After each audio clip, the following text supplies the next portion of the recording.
Quand il acquiert le château des Ormes en 1729, le marquis d'Argenson ignore encore que sa demeure accueillera plus tard les plus grands penseurs de son temps, tels Voltaire ou Diderot. Des penseurs mais aussi des merveilles technologiques. C'est ainsi qu'en 1893, le château sera gratifié de la fée électricité grâce à un moteur à gaz.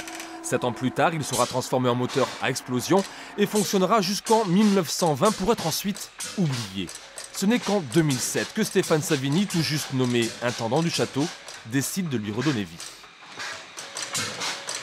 Quand on redécouvre ce moteur, la charpente du bâtiment elle est tombée dessus, les éléments ont complètement disparu, ils sont sous la rouille, sous la poussière, sous les gravats. Rien n'était cassé. Rien n'était cassé, absolument rien. Donc nettoyage pendant au moins 1 an de nettoyage. Et à un moment donné, un petit souffle, le moteur se débloque tout seul. À partir du moment où le piston est libre, tout se met en route. Toute la mécanique se déclenche. Clic, clac, clic, clac. Un bruit qui va radicalement changer la vie du château puisqu'il va apporter l'électricité. Nous sommes en 1893. L'ampoule inventée par Thomas Edison n'a que 14 ans d'existence. C'est ni plus ni moins que le même système que sur un vélo. On a la grande roue du vélo et la dynamo. La dynamo qui est bien sûr entraînée par cette courroie.